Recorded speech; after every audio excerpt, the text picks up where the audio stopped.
Humans are fascinated by gore and violence, but even more so the mysterious and unsolved. Interest in these disturbing and unpleasant subjects is called morbid curiosity, and it has gripped millions of people throughout the ages. I am one of those people. My name is Hallie, and this is the Morbid Curiosity Podcast.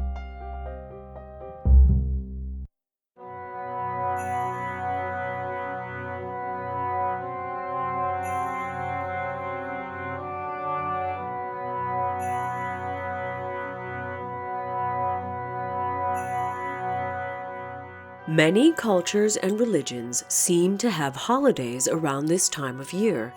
Kwanzaa, Hanukkah, Yule, Chalaka, and of course, Christmas. Most of these holidays surround the winter solstice, a very important time of year for ancient peoples whose lives revolved around the changing of the seasons due to the very visible effects of those seasons on their crops and livestock. It's no wonder that some of these long-standing traditions developed into the religious holidays we know today. Without much effort, the layers of the Christian holiday of Christmas can be peeled back to reveal its origins in more ancient pagan traditions from across Europe. Characters like Santa Claus, Jack Frost, and the elves all have their basis in far more ancient characters of myth and folklore. Some of these characters are far less jolly than their modern counterparts. One of these darker characters is Krampus. According to lore, the name Krampus originates from the German word Krampen, which means claw, and tradition has it that he is the son of the Norse goddess of the underworld, Hel. In some parts of Austria, he is also known as Bartel, Niglobartel, Volbartel, and Klauboff. Krampus is a horned humanoid figure, often described as a half-goat, half-demon. Although there are many variations of Krampus's appearance, most images share several common physical characteristics. He's covered with brown or black hair or fur, and has the cloven hooves and horns of a goat. He has a long, pointed tongue that lolls outside his mouth, bordered by sharp fangs. He shares some of these characteristics with other folkloric creatures, especially from Greek mythology, such as satyrs and fauns. These characters were also the inspiration for demons of Christian mythology. More on that later. Krampus carries chains, which are sometimes fastened to his wrists, which he thrashes and slams on objects around him for dramatic effect. The chains are sometimes accompanied by bells.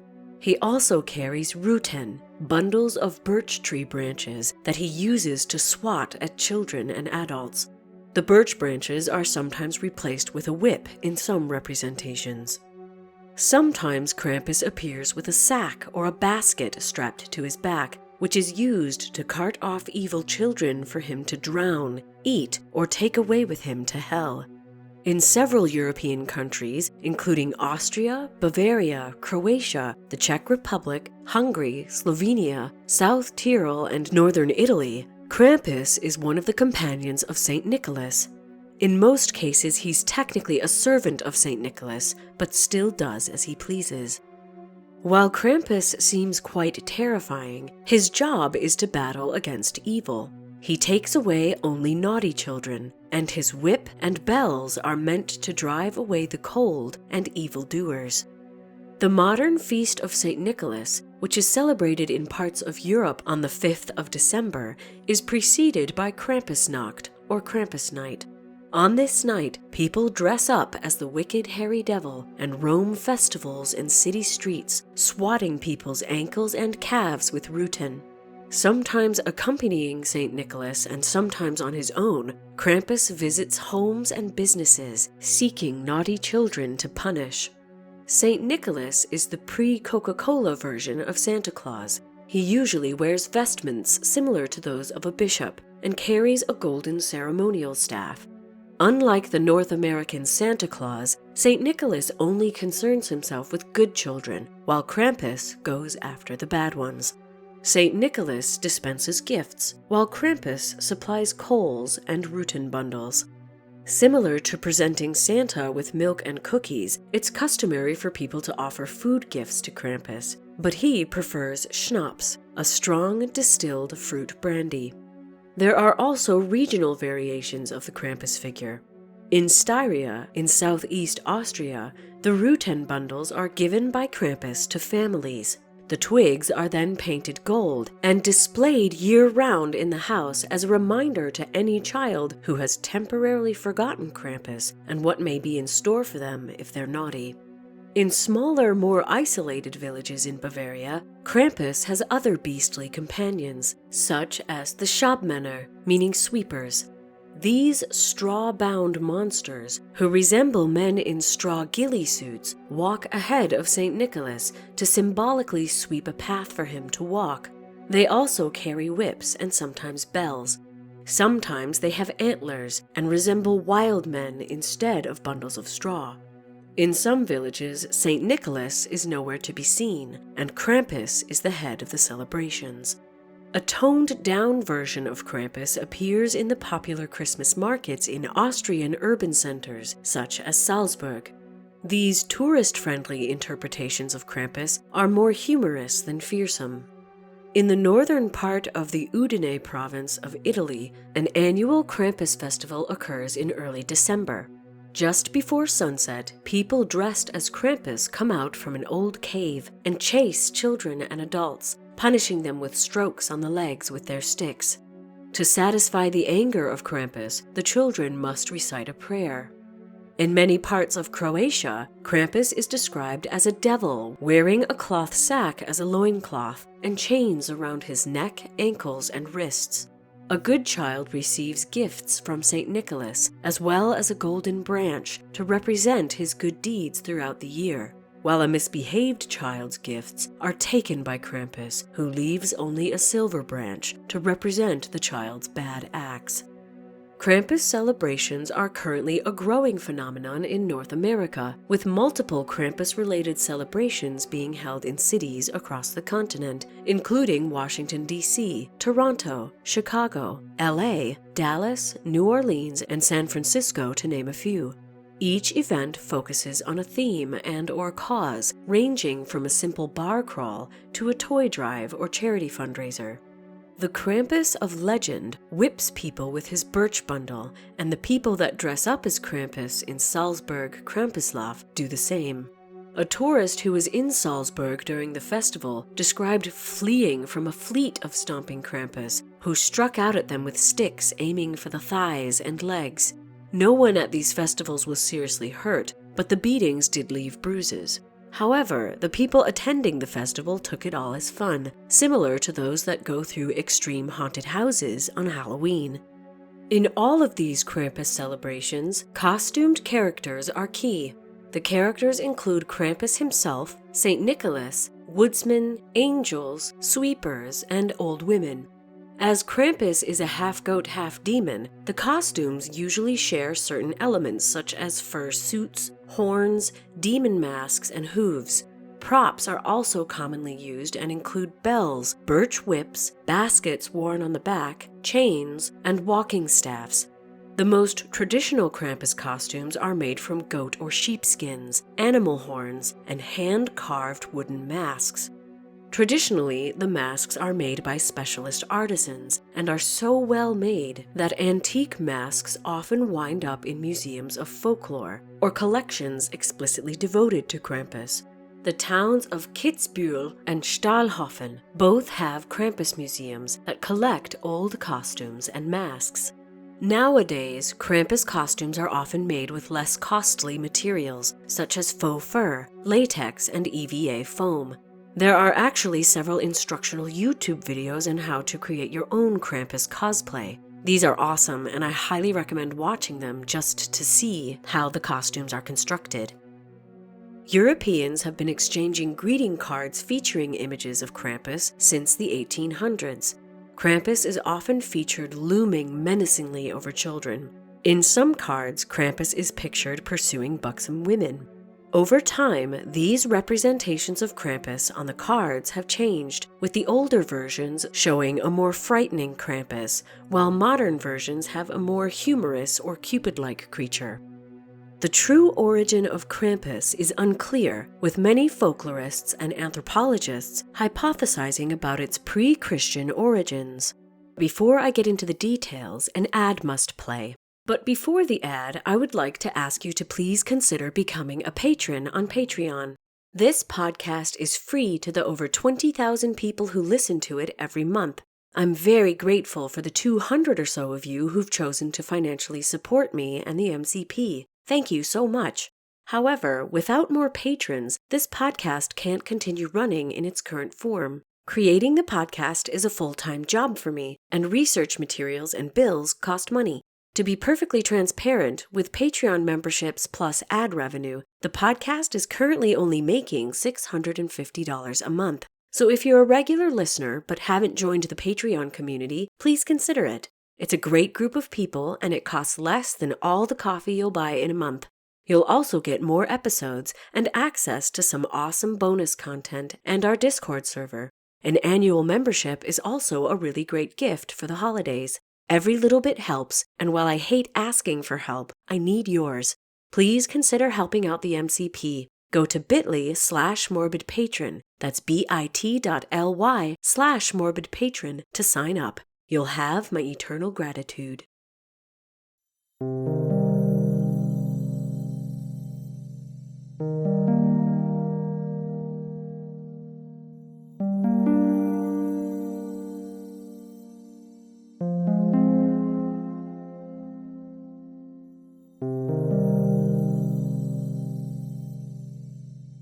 Krampus's appearance and his behavior seem to have been derived from pre-Christian pagan legends. Our knowledge of the pre-Christian pagan pantheon in Europe is incomplete. The Druids and other ancient peoples didn't write anything down, and their places of worship, including the symbols and rites they used, were often taken over and assimilated into Christian traditions. This was done by missionaries in an attempt to wipe out pagan traditions entirely. Many times it was easier to incorporate pagan traditions with Christian ones rather than destroy it completely. Krampus and the horned god, or Satan, is a good example of this phenomenon. According to most historians, horned devils first appeared in medieval plays from around the 11th century CE. These plays were usually adopted into the narrative of Christianity in an attempt to reuse symbols that the native people were familiar with. Over time, the deity that Krampus originated from was corrupted into the mischievous, child-terrorizing ghoul we see today. As I mentioned, the horns, tail, and shaggy goat legs are very similar to the attributes of fauns or satyrs from Greek and Roman mythology. Satyrs are generally associated with lust, but also represent barbarism, willfulness, and bad behavior, more or less because goats are willful and cannot be trained. In a short 1958 article about Krampus, Maurice Bruce suggested that he was none other than the horned god of witches, or Satan, who in our modern imagery also shares some physical characteristics with Krampus, such as horns and goat legs. He states that the birch branches may be connected with initiation rites of certain covens, and the chains might have been introduced by Christians in attempt to bind the devil, but could also be a remnant of pagan initiation rites. In 1975, anthropologist John J. Honigman wrote that masked devils acting boisterously and making nuisances of themselves have been known in Germany since the 16th century. He also states that animal masked devils that combine dreadful and comic antics have appeared in medieval church plays. Austrians in the community he studied said they were quite aware of, quote, heathen, end quote, elements that were being blended with Christian elements in the St. Nicholas customs and other traditional winter ceremonies. They believe Krampus derives from a pagan supernatural creature who was assimilated into the Christian devil. The Krampus figures persisted through history, and by the 17th century, Krampus had been incorporated into Christian winter celebrations by pairing him with St. Nicholas. Punishing children was not a very saint-like activity, and St. Nicholas needed a foil to help him with his duties. Most folklorists agree that Krampus got grafted onto Christian tradition as a sidekick of St. Nicholas. In fact, there are several figures who have been included in the St. Nicholas celebrations that may have origins in earlier pagan traditions, such as the controversial Zwarte Piet from the Netherlands, who appears in blackface in the weeks before the St. Nicholas feast and amuses children, scattering sweets for those who come to meet the saint as he visits schools, stores, and other places. In Germany, there is Knecht Ruprecht, who asks children whether or not they can pray, and if they can, they receive apples, nuts, and gingerbread, while those who can't are hit with a bag of ashes. And Belsnickel, a raggedy companion to St. Nicholas, who visits children on his own, carrying a switch in one hand for naughty children, and pockets full of cake and candy for good children. In the Alsace region, Hans Trapp, a character that is an embellishment of a real person named Hans van Trotha, frightens children as a companion of St. Nicholas. Another St. Nicholas character from France is Père Fouettard, or Father Whipper, who gives out lumps of coal and whippings to naughty children. Père Fouettard, like Hans Trapp, is said to originate from a real person, with legends that date from the 12th century, suggesting he was an innkeeper who drugged and murdered school children, then made stew out of them. The legend goes that St. Nicholas brought the kids back to life and made Père Fouettard his companion. Whatever his origin, Krampus has appeared with St. Nicholas since the 17th century, acting as the saint's dealer of punishments. The Krampus legend, however, has been around for much longer, and the evidence of this lies in an attempt made by the Catholic Church in the 12th century to banish Krampus because he resembled the devil. This is not the only time Krampus was banned. In 1923 in Austria during World War II, the Krampus tradition was prohibited under the Fatherland's Front, the fascist ruling political organization, and the Christian Social Party, a major conservative political party. They found Krampus despicable because it was considered a creation of the Social Democrats. The newspaper of the Austrian Catholic Union called for a Krampus boycott, and the government of Linz, the capital of East Tyrol, forbade Krampus dances and further mandated that all aspiring St. Nicholases must be licensed by the city. They also pledged to arrest Krampus whenever they saw him. Later, in 1953, the head of Vienna's kindergarten system published a pamphlet calling Krampus, quote, an evil man, end quote, and warning parents that celebrating Krampusnacht could scar their children for life. Near the end of the 19th century, a popular resurgence of Krampus celebrations occurred and still continues today in Austria. The Krampus tradition has revived in Bavaria as well, along with a local artistic tradition of hand-carved wooden masks. There are still public debates in Austria about whether Krampus is appropriate for children, as he does represent cruelty toward them. In 1977, anthropologist John J. Honigman witnessed and documented the Krampus traditions in a small town in Styria. On December 5th, a person dressed up as St. Nicholas, followed by a person dressed up as Krampus, visited the homes of everyone in the village to perform a traditional play that parents were all a part of. The two characters confronted the children in their homes, St. Nicholas asking them to recite their prayers and if they'd been good that year, and Krampus standing just over his shoulder, clutching his rutan and growling, waiting for his chance to take a naughty child away. The parents would sometimes rat out their children and say they were naughty, but when Krampus moved in to take them away, the parents would beg for mercy for their child. When it was clear the child had been spared, just this once, St. Nick gave all the children presents, and both saint and demon left. As with many Halloween traditions, this pantomime was performed with an air of teasing and humor. A child's first experience of it may have been truly frightening, and parents were meant to judge whether their child was ready for this type of thrill. Once they were ready, however, many children cherished the thrill and fright as much as they would a haunted house. Why is Krampus making a comeback now? Some researchers say that it's thanks partly to a bah humbug attitude toward Christmas in modern pop culture, which spurs people to search for ways to celebrate the Yuletide season in non-traditional ways. Some companies in Austria are actually attempting to commercialize the harsh persona of Krampus by selling chocolates, figurines, and collectible horns. There have already been complaints that Krampus has become too commercialized. Commercialization is not the only concern, however. For most people, the annual festival is fun, but there have been some concerns that refugees living in the alpine towns that celebrate Krampus might find the tradition frightful. Smithsonian Magazine reported in 2022 that Krampus's scheduled arrival coincided with an influx of refugees from Syria and Afghanistan. Though the festival is well loved, it gave rise to concerns that the new neighbors might be scared of the tradition and its nightmare-fueling costumes. However, rather than canceling the parade, town officials decided to educate the newcomers. Refugee children in Linz were invited to a presentation where they learned about the props, costumes, and customs of Krampus so that they too could join in the celebration without fear. The character of Krampus has been included and sometimes modified for various forms of media.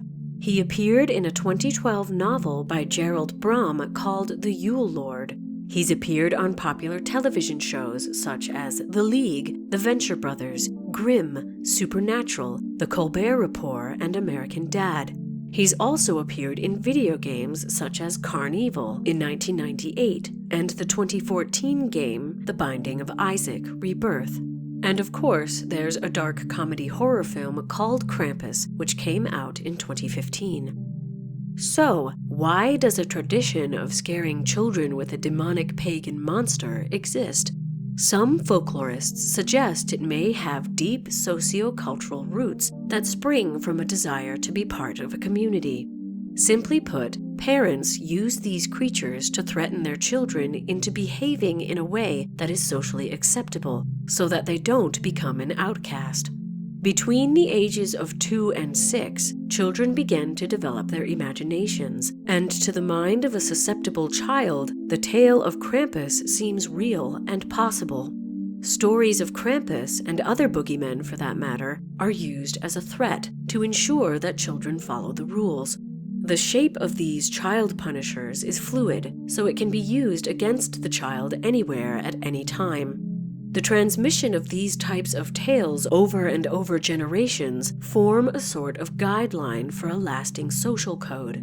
It educates and reinforces the expectations held by other members of the community. Folk tales are local to the people who tell them and reveal much about their perceptions of the world around them. Folk tales grow, change, and are adapted for the time in which they are told.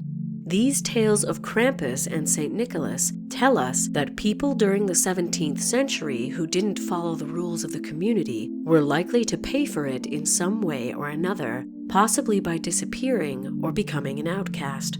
These characters are teaching tools designed to maintain the social order. Up until the point that children begin to believe in such characters, their parents are the great force behind their lives. They deal with most issues for their children. But Krampus and other boogeymen are said to come when the parents aren't around. This is the child's moment to see how they themselves are acting and assert themselves as members of the social order by correcting the behavior the community deems as bad. In effect, they gain an understanding of their own actions and the fact that they can change them. This is a developmental milestone. At an age when children are making sense of the world and their place in it, the metaphor of Krampus and other boogeymen represents fear, anxiety, and danger. Though these folk tales seem to empower Krampus, they also empower the child who's listening to the story. The child can defeat Krampus by following the social norms of their society, by being a good person. So there you have it, the Winter Saint and the Winter Devil. Their stories tap into a subconscious macabre desire to frighten and to be frightened, but also showcase the deep roots of community and social order. These deeper layers and the process of peeling them back is the reason that Krampus brings out our curiosity.